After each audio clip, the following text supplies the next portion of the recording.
So welcome back to Cantha Bridge. Today we're going to see the equivalent mission to the Eternal Grove. Last part we acted as though we had joined with the Kurziks, talked a bit about their story. What's kind of disappointing about the Eternal Grove, I never mentioned in that video, is that even though we're in the Echovoud Forest, which has got so many interesting and cool creatures in it, the mission is just fighting Luxons, who you've probably already fought a ton of, and are just humanoids at the end of the day. They have interesting builds, admittedly. And Afflicted, which you fought billions of already. There's not a single other unique Echovoud Foresty kind of creature there. Where the equivalent mission, Galah Hatchery, even though we're out traveling a lot, kind of has the same problem, which is a little bit of a shame, really. It's interesting, the Eternal Grove is located very far south, giving you the impression that it's quite late in the game, while the Galah Hatchery isn't, but it's the same, really. It's just the way that the maps are actually structured. There's 3 explorables after Galah, and there's 3 explorables after the Eternal Grove. It's all kind of the same, but we're going to head south very much across the open oceans here. I remember when I first played Guild Wars 1 Factions, I had spent so long desperate to see the Jade Sea, and I was actually disappointed how many islands there were here and how much of it wasn't out on the Jade. I guess looking at it nowadays, I feel like the environment artists were probably self-conscious or just very conscious about the idea of having too much of the same thing, so they wanted to break up with islands. But it really doesn't feel like a sea, does it, at all, or an ocean, or even a big lake.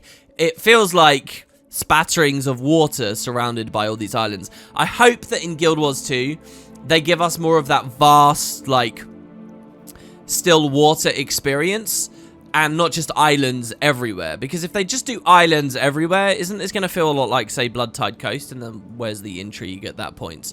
But all that said, Galah Hatchery is nice because it's one of your few opportunities to just travel out on the waves. The other one being this explorable map here, the Silent Surf, which is definitely the best variant of that. It's kind of back down because you get afflicted enemies in this area. So anyway, the Galah Hatchery, let's read a little bit about it. The largest hatchery of its kind, Galah Hatchery supplies a wide variety of eggs and hatchlings, including many species of fish and other aquatic life unavailable since the Jade Wind passed over the oceans. Will these come back in 250 years, I wonder? The hatchery is also the world's primary provider of giant turtle hatchlings, primarily for purchase by the Luxon Turtle clan. So you see, the devs weren't particularly creative here. All things in balance, right? So the Eternal Grove was a mission about how the Juggernauts are built. Of course, this one has to be a mission about how the Luxons get their turtles. So yeah, we can head on in. One other thing I want to note about the seas, and I'm sure we'll see it more as we go ahead, is how violent the waves look. So your interpretation for that could be, well, look, the Jade Wind kicked up a huge mess all over the seas, created all these tsunamis, and then an instant later they got frozen, right? You could totally believe that, and that's why it looks like this place is in such chaos. And then that gets further exacerbated when the Luxons start mining into it and digging these huge places out, and you get these weird-looking quarries. You could go that way, and certainly the Unwaking Waters will see later a giant frozen whirlpool, which is definitely because of the Jade Wind. What I like to think instead, though, and this is interesting for Guild Wars 2, is what if it's not just because of the Jade Wind? What if the Jade Sea was just a really turbulent, nasty sea filled with massive waves and horrible weather that was extremely difficult to traverse, and the Luxons were like these badasses for being able to do it? What if it was just a really monstrous kind of watery environment? And therefore, in Guild Wars 2, when it's all, you know, melted again, for want of a better word, it can return to being like that. And that is what makes it distinct from the various bodies of water we've already experienced in the sequel game. That'd be pretty cool, right? I'd like the idea of the devs can work out some kind of watery environment that really has a lot of big, genuine, proper waves. Not like small, frothing seas like we see at Draconis Mons, impressive as that is, but really, really big things. That could be kind of cool. It would take a lot of working on water and swimming mechanics and stuff. I think a lot of people expect that of the expansion, though. So, I mean, hey, why not? I haven't changed my party composition from the last episode. We're still going to run this kind of spawning power, jagged bones, minion bomber combo with a keystone signet, Mesmer for death novering, and me on a fragility spike. But we can talk to Andre and get a little bit of background on what exactly is going on here. He says, time is of the essence, but we cannot let our guard down. This is an opportune moment for the Kurziks to attack. They are steadily advancing on our location. Okay, your recent activities, such as your participation in the Fort Aspenwood assault, have gained you the Luxon trust. You were sent on an important mission to recover the stolen turtle eggs. Without them, many of the war efforts would be in vain. Now you must escort the young to the hatchery. So what's going on here? Well, we're aware of Shiro's defeat and have once again returned our focus to the war with the Kurziks. The siege turtle hatchlings must be brought home to be trained and outfitted for the long fight ahead. It's up to you and your party to protect them as they make their way. And so then we get the cinematic. So while the other one was a defense mission, this one is an escort mission.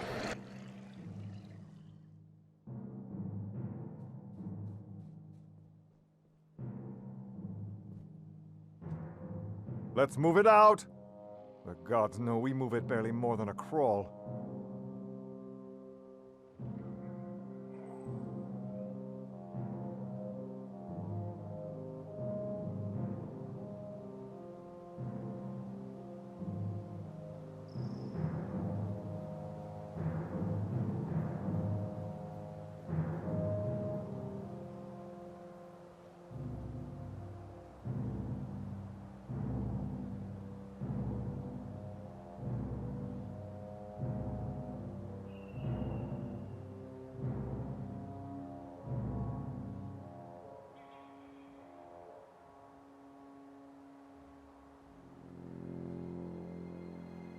Here they come.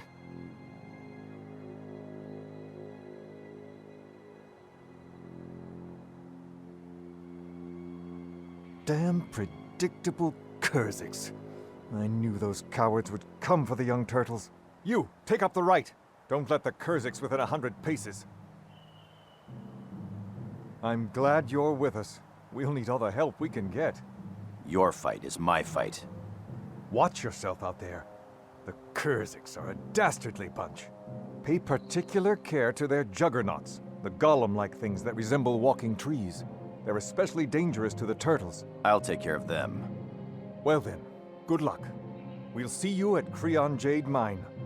So listen to the description there. Juggernauts are like walking trees. Guild Wars 2 could totally reinvent them to be more aligned with that specific line of dialogue. More Entish, basically. That'd be so cool, wouldn't it? So, yeah, we're fighting the Kurziks this time. It was Luxons in the previous part, and the Luxons have totally different builds to the Kurziks. But I don't think you fight them in large enough numbers or varieties to really get a great sense of that in this mission. It should be okay, though. And our goal is to just travel to the south. So let's hit up enter and see what we've got. So, interestingly, in my memory, this mission was way shorter than the Eternal Grove. Which is probably just because the Eternal Grove is a lot of standing around and waiting.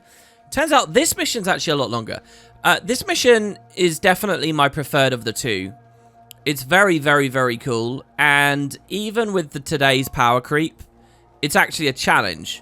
Now, the reason for that is because the whole game, just like at the Eternal Grove, really, it's kind of a defense, right? Our defense this time, instead of tree singers, is siege turtles. Young turtles, particularly. So we get 3 big ones, level 24, that will siege and kind of help us a little bit. They're kind of ignorable. But it's those level 15 rangers, level 15, low armor, low health. They'll be targeted by the enemy AI a lot that we need to keep alive. And so I didn't change my comp at all for this.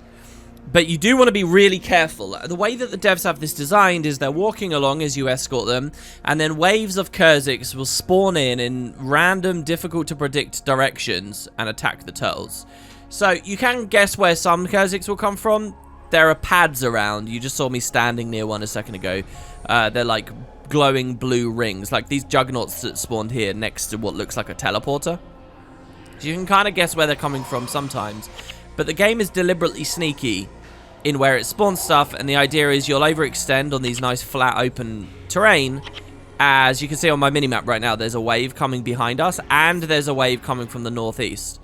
And if you're not quick about it, they'll get in on the young turtles. So this was actually a lot harder than I remembered, in a very pleasant way, something I really enjoyed. So here, you see I was very slow. I let the warriors get in on the turtles straight away. And just in this very first pull, some of them are going to die. I actually lose 3 of them. So you see that the Kurziks have got right in there. I think that's an allied meteor shower for what it's worth. I think the Luxons use meteor shower. The Kurziks have some nasty skills, though. I think it's them that has energy surge, don't they? They have psychic instability at the very least, knock everyone down. Their warriors are pretty dangerous. And they get right on in. The real extra problem as well is because I'm playing a slow, no movement speed build with minion bombing, there's a lot of delay and like heft and weight and sluggishness to maneuvering my team around and making sure that the minions are at the right place. So this style of mission is actually kind of a nightmare in that if they have big waves attacking from very distinct areas, I can't quickly make my minions move to intercept. All I can do is have my squishy backline move to intercept, and that's going to be leaving me vulnerable in several situations. So as you go through, you'll see that this is actually a challenge. There is a player recommended strategy that I would definitely recommend you guys do if you're playing this, if this series has inspired you to go back to Guild Wars 1, which I'm sure for many of you it has. If you're playing this in hard mode, what you can do is, at the very beginning of the mission, not stand near any of these NPCs. That will mean that they don't get triggered to move and the mission doesn't get triggered to begin. And you can go around the outside, then walk in these areas, and it will see that you're there, and it will spawn a lot of the Kurziks. Not all of the Kurziks, but a lot of them. And you can preemptively clear them with 0 risk. So if you use that strategy, it can take a long time to beat the mission, because you have to run through the whole mission, clearing all the Kurziks when there's no risk of young turtles dying, because they're just at the start. And then once you've traveled the whole way, you want to walk all the way back to the beginning, then trigger them to move, then kill the couple of extra mobs that spawn in a low risk environment, and then finally go through. And the mission could take ages. I didn't do that strat. As you see here, I'm playing it properly as the devs intended it. And also I'm doing it with no memory as to what spawns where and when. And that added a lot of fear and a lot of risk. It was kind of cool. Especially since I was just not well matched in terms of my party composition here. It's amazing because this is a normal mode mission. Normal mode is just like nothing. It's really not. And yet there's a fear that I was going to wipe. In fact, here you'll see my big mistake. I've pushed forwards to kill these, which is obviously what they want. But we're going to fall into the Kurzik trap here. The ambush that comes from the back, which I'm sort of vaguely aware of right now, might happen. There you can see it on the beach. I'm looking at my inventory. And it's a huge wave. So there's a cool thing in the Jade Sea, an environmental effect. There's coral. If you walk in the coral, as you walk in it, you take damage. And look, there's another wave coming in now as well. They're going to be the ones that actually manage to get in on the turtles. You take pulsing damage. That's good against minions. I always remember that coral. I'd like to see something like that come back in Guild Wars 2. The Echovald Forest has kind of an equivalent. They're stone spores. Spores from now petrified mushrooms. It's a cool idea, right? But they're not really as prominent, I don't think, as a mechanic as these coral are. If you go back to the episode where we were at Arborstone, the Cathedral Zoo Helzer, you could see some of those stone spores interacting with me there, but I didn't talk about it in the commentary. So yeah, with this, I actually lost 3 turtles, so I only have 2 alive now. I just lost 3 of them. The Juggernauts won't focus on the young turtles. They'll focus on trying to flip the big ones. You see that big one there is on his side now? There's a whole animation to that. That's very cool. And then look, he's going to right himself. I really enjoy looking at that. It's kind of cool being able to watch back the footage without having to play the game. You can catch all these weird little moments that you wouldn't have otherwise really appreciated in the actual act of experiencing the game. So now that that's happened, I'm in a very tense scenario. One thing I want to draw a comparison to with Guild Wars 2 here that I think is amazingly interesting and kind of highlights the fact that this is interesting highlights, I think, people's ignorance about the complexity of Guild Wars 1 versus Guild Wars 2. There's a lot of people that sit there saying Guild Wars 1 was so much better and so much more sophisticated and so on and so on and so on. But what you'll actually realize, guys, is this is a whole campaign mission, like one of the highlights of the game, a significant moment of the game. And what have the devs actually made here? What is this? This is a single dynamic event. That's all this is. This is an escort dynamic event. This is functionally exactly as simple as any number of hundreds of events all over Guild Wars 2 where you are escorting a couple of enemies, allies, on a certain route, and the devs spawn in mobs that come and attack them. Like, you could compare this to any number of random escorts, but in particular, this is basically the escort to the Temple of Balthazar in the Straits of Devastation, right? You've got crucial allies. If they end up dying, then you wipe and it has to restart. And every now and then, they have these spawns that come in from behind that will take you by surprise. And just as in the Straits of Devastation, where there's a lot of players and they're being a little bit negligent and it overscales and you're in danger, that's exactly what this is. And yet, in Guild Wars 1, you know, this is a whole mission. It just goes to show how much more work and effort and infrastructure is in Guild Wars 2 for its systems. To be able to do so many of these. You know, when people look back at Guild Wars 1, they think, oh yeah, factions had 13 cool big missions. And you would never think to compare an entire campaign mission with a Guild Wars 2 dynamic event. But the truth is that in terms of complexity, they're the same.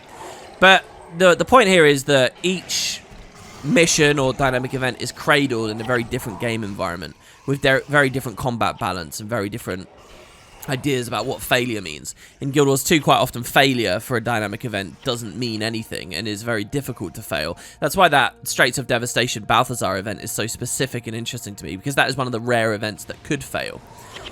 Meanwhile, this mission, there's actually a lot of stakes here. I'm going to lose, you know, 6-7 minutes of my time now if I wipe with these turtles. So here I ran out really aggressively early because I realized that the turtles were very vulnerable. And I would rather myself die and get a little bit of death penalty. The problem is when I got rezzed here, I had very little energy. I would love to fragility bomb that group there. Look at how perfectly balled up they are. And now that I'm getting it going, the accumulated pain and stuff there, it's pretty good, but my energy was very low. I kind of want to change the resurrection skills I'm using here so that I don't res so low health. I also don't like Death Pact Signet here because this is actually a lot squishier than I expected it to be. One of the things about this comp that I never mentioned in the previous video is one of the main things people do in Guild Wars 1 nowadays is they use a soul-twisting ritualist. In fact, that's what I was using as, like, your protection.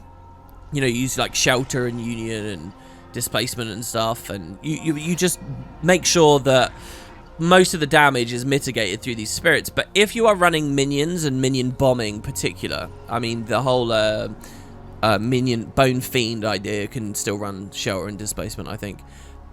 If you're running minion bombing, that doesn't really work with shelter, so your whole defense has to look different. That's why I kind of have these hybrid protection prez necromancers that use jagged bones and also protection prez stuff. But it's just not as strong, really. I feel a lot more vulnerable without a soul twisting ritualist. So I don't know about this whole idea of this comp. That's one of the reasons why, like, going Mesmer way or whatever is generally a bit better now, because it opens up soul twisting and the power of it. Obviously, there's another opportunity if you're some kind of physical or particularly a paragon, you can go with Save Yourselves. An assassin Death Blossom spamming while spamming Save Yourselves is obviously really, really, really good as well. And kind of angled for even more hard mode elite mission stuff. I mean, if you're playing the game just kind of casually like I am in normal mode, there's so many different builds you can go with and you'll be generally okay. The risk is not knowing the content itself, not necessarily the build craft, which is kind of on display here, I think, very well, you know. Yeah, these Kurzik skills with, like, unsteady ground and stuff, pretty dangerous. Unsteady ground is a skill that, I think, knocks you down. Is that unsteady ground? If you are moving faster than normal. So it's kind of funny that I'm not running full back and I'm not running incoming and I don't have these movement speed boosts or consumables. Because if I did, suddenly these Kurziks would get really scary. So in an odd way, my weird setup here actually kind of helped me in this mission. But yeah, so we're traveling through so much of the Jade Sea here, but you don't really get a good look at the creatures that live here. Don't worry, I'll cap the video out with that. I'll also note that back there, just behind me, is that massive construct there. There was a side quest chain in factions that talked a bit about these. These are like these great machines that the Luxons build. One of them particularly is called the Halcyon. I would love to see more of those in Guild Wars 2. You're actually going to see the final cutscene of this mission shows you one of them moving, which is really freaking badass. So the main question on my mind right now is how many waves are coming and from where? So here's the big problem. There's two enormous waves coming perfectly from southwest and northeast.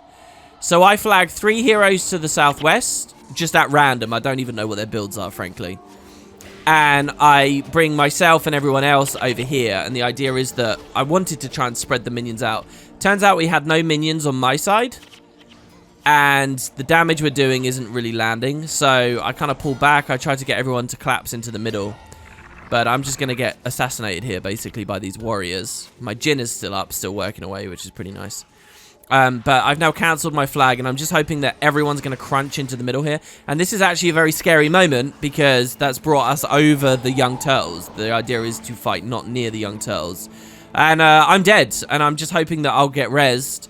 The Master of Whispers there actually Death Pact signated the other character, because my body's quite far away. So it's a scary moment. I hate those meteor showers because they're obviously Luxon meteor showers, but the fear is that maybe there's going to be a Kurzik meteor shower, and that would just destroy the turtles so quickly. It's unreal. So this is probably the messiest bit of the mission for me. But that element of ignorance here really added a lot, because now I don't know whether there'll be more waves. I don't know when I can run ahead. But I just decided to play really aggressively. This is the last little section here, where I really sprint ahead of the turtles to just try and kill any Kurziks I can see out of front, to kind of do a hybrid approach of running ahead as that strategy I mentioned earlier and not. Also, as we come to this area, check it out, you start to see some of their quarries. Also, this mission has been a good example of the shinier, more interesting, reflective, rippled jade texture of the ground. Especially early in this mission. I think this mission's really, really beautiful with the way that a lot of the waters look. And it's kind of going to be a shame, you know? I feel like this, even more so than the forest. The forest can still be a big, epic forest with cathedrals built into trees and all that stuff. Even if it's not made stone, it can still be a great setting, okay? With thickets and brambles and all that fun stuff and the ancestor trees. This location, if it's just become water in 250 years, it's just not as compelling, is it? It's just not as cool. This is a really cool place. And I almost wouldn't mind if the devs basically established that the Jade Wind was not being reversed very well for whatever thing they contrive. I think that'd be so good. So here, this is very good. I've managed to trigger these massive waves of Kurziks before the turtles are anywhere near. The fear is, of course, that back there they're about to get attacked. But what's good here is I can take them all on at once. I can let them all run together as long as they just run together with the minions. If I'm doing like point defense like this, where my minions aren't spread into two totally separate areas, we're fine. In fact, what I could do is just flag everyone back right now. My death penalty is starting to get a little bit high here. And I want to buy Urul's hammer, really, but they're not prioritizing me. So you can see how squishy and just bad this has been, to be honest, on a big open environment like this. It's funny to me how similar this is as just a defense event, except you've got that added element of being able to move around a bit, so the mission feels shorter than the previous one, even though realistically this mission takes a lot longer to beat, a lot longer. This is the end of the first phase. Of course, I mean, this should come as no big spoiler for you guys. In the Echo-Vowed Forest equivalent, the afflicted eventually attack, and the enemy of my enemy is my friend, and we decide to unify. So you kind of get two phases over there. There's going to be two phases to this mission as well. We're still just in phase 1 right now.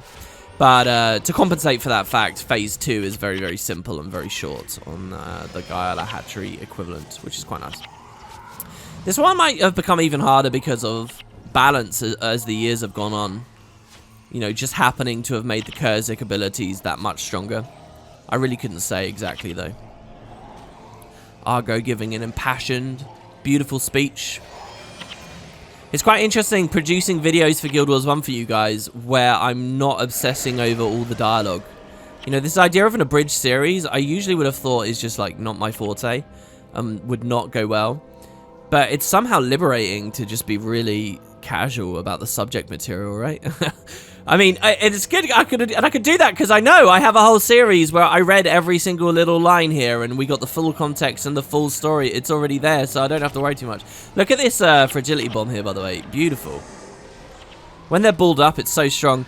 You know, if Guild Wars 1 has taught me anything and continues to teach me whenever I return to it after Guild Wars 2 came out, it's that one of the biggest balance mistakes ArenaNet ever made with Guild Wars 2 was adding things like temporal curtain and pulls, basically. Vacuum pulls that ball mobs up and give players easy control over that were such a bad idea. Those kinds of skills should be on epic cooldowns or occupying elite slots, and you should really have to tech for them. Because Guild Wars 1, so much of it would be invalidated if you could do that in Guild Wars 1, but you can't. And that's what underpins the rest of the experience. So anyway, there we go. We have made it. And the turtles will come on into safety.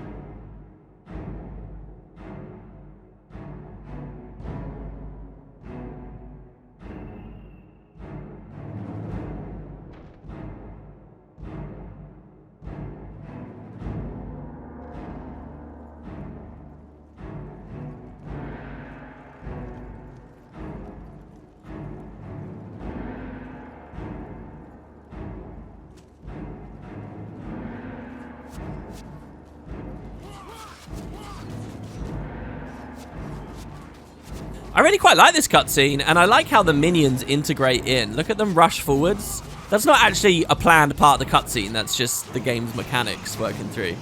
But it's pretty nice.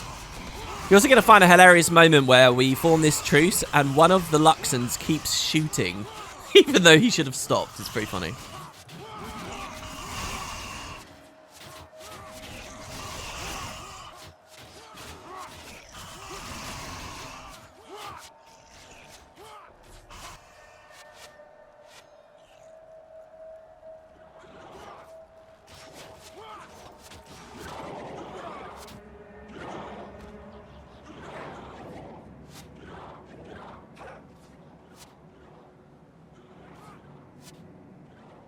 The afflicted! The Kurziks are trapped! Serves them right. We've got to go save them! Are you crazy? They're the enemy! Let them die! If we don't help them, they'll be turned into afflicted and we'll have twice the problem. Out of my way! Over here, quickly! Your options are limited. If you want to live to see another moon, then I suggest you get behind me. I won't ask you again. Doesn't it feel like in both of these missions, it's the Luxons that are pushing for peace more than the Kurziks? Barbaric and puritanical as they are, it's actually them that seems to do more to foster a peace in both missions.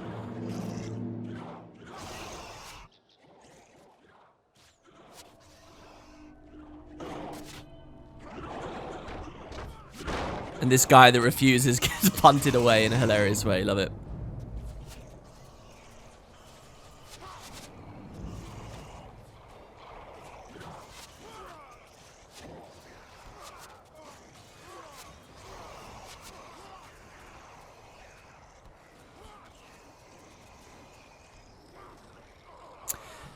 So, the end of the mission begins, and we are now, once again, defending the young turtles, but at a single choke point, which is perfect for the minion body setup. This has now gone from really unideal to perfect, because the minions will just stay at that gate and block anything in, and blow up in their faces, and we don't have to worry about anything.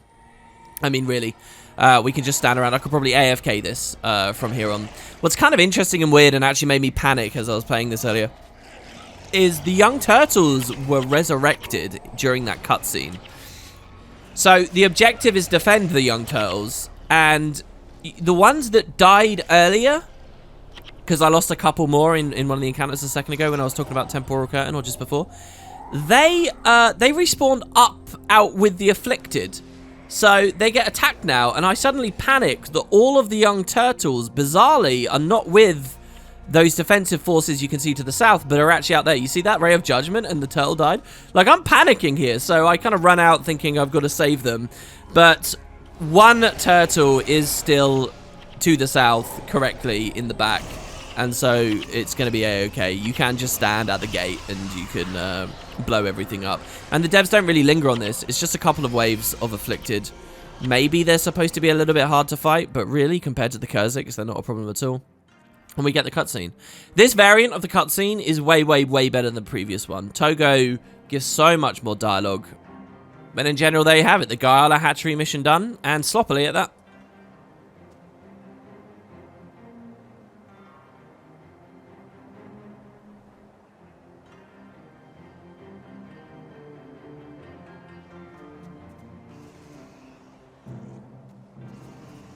I say we skin them and use their hides for sale. No, they'd be far more valuable as workers.